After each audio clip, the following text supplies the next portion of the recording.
Okay students, तो आज के वीडियो में हम बात कर रहे हैं रेडिएशन की और परफेक्टली ब्लैक बॉडी की।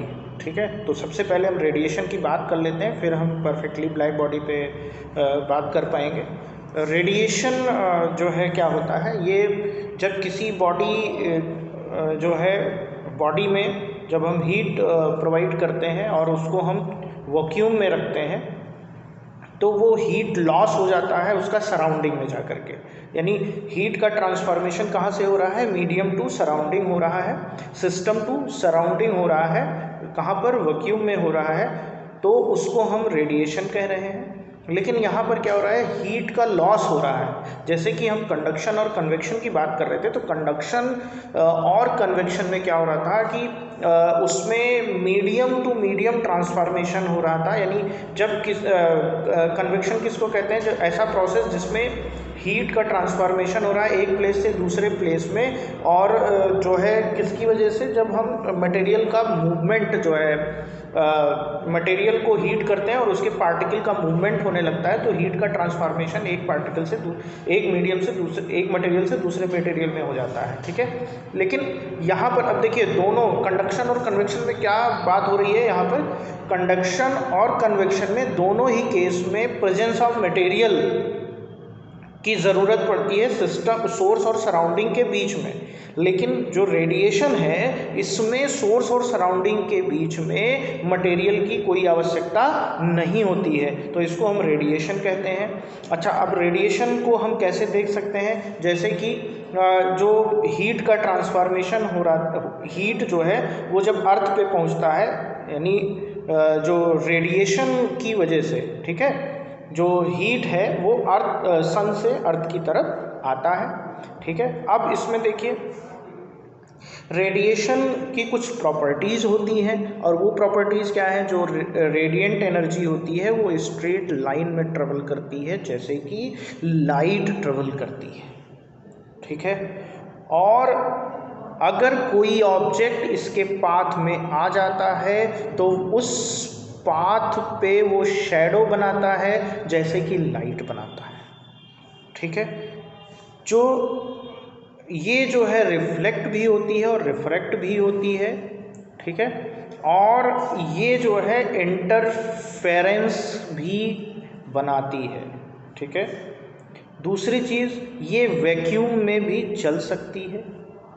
क्लियर है, यानी थर्मल रेडिएशन जो है वो पोलराइज्ड होती है, यानी उसको जो इसमें थर्मल रेडिएशन होता है उसमें ट्रांसमिशन के लिए निकोल प्रिज्म की ज़रूर, इसको निकोल प्रिज्म के थ्रू हम ट्रांसमिशन करा सकते हैं, यानी इसको डीपोलराइज्ड करना पड़ता है। ठीक है, जितनी भी इलेक्ट्रोमैग्नेटिक वेव्स होती हैं इनमें ये प्रॉपर्टी पाई जाती है। क्लियर है। अब अगर मैं इलेक्ट्रोमैग्नेटिक वेव्स की बात करूं, इलेक्ट्रोमैग्नेटिक स्पेक्ट्रम की बात करूं, तो सबसे पहले जो हायर स्पेक्ट्रम है वो गामा रेज की होती है। और गामा रेज जो होती हैं उनका जो वेवलेंथ होता है वो 10⁻⁻10 मीटर टू 10⁻⁻14 मीटर का होता है। ठीक है, यानी जो इनकी फ्रीक्वेंसी होगी वो 10⁻10 टू 10⁻14 हर्ट्ज के रेंज में होगी।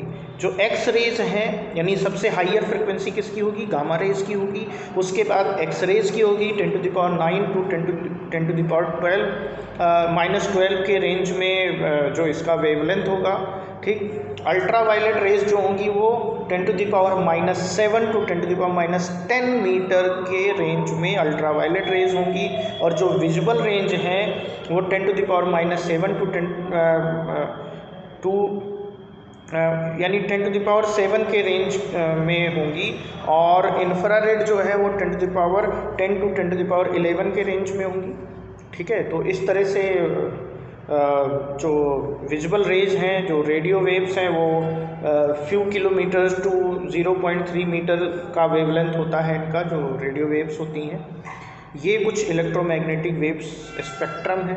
अब बात आती है कि अगर जो रेडिएशन हो रहा है वो अगर इस तरफ यानी एब्जॉर्प्शन हो रहा है उसका, यानी अगर लाइट रेज है और वो किसी बॉडी पर पड़ जाती है और वो टोटल रेडिएशन जो है वो एब्जॉर्ब कर लिया जाता है, तो ऐसे ऑब्जेक्ट को, यानी जो क्या होता है, the black body is defined as one that will completely absorb all the radiations of whatever wavelength which falls on it. यानी ऐसी बॉडी जिस पर कोई भी वेवलेंथ का ऑब्जेक्ट लाइट रेज रेडिएशन आकर के स्ट्राइक कर जाए और वो पूरी बॉडी को क्या करे, एब्जॉर्ब कर ले, पूरे रेडिएशन को एब्जॉर्ब कर ले, तो ऐसी बॉडी को हम कहते हैं ब्लैक बॉडी।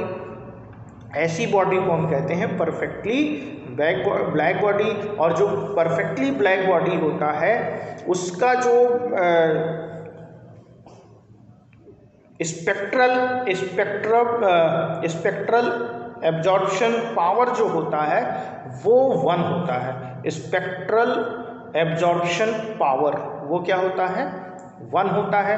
इसको हम कहते क्या है, स्पेक्ट्रल एब्जॉर्प्शन पावर जो होता है वो रेशियो होता है। किसका रेशियो होता है, radiant energy of the given wavelength और जो उस पर्टिकुलर सरफेस पे जो वेवलेंथ स्ट्राइक करता है उसका radiant energy particular given time में, और इंसिडेंट जो रेडिएंट एनर्जी जो इंसिडेंट वेवलेंथ का होता है, एब्जॉर्ब वेवलेंथ का होता है, दोनों का ये रेशियो होता है। यानी इसको हम इस तरह से लिख सकते हैं, ये ए डेल्टा लैम्डा से लिखते हैं और इसमें होता है रेडिएंट एनर्जी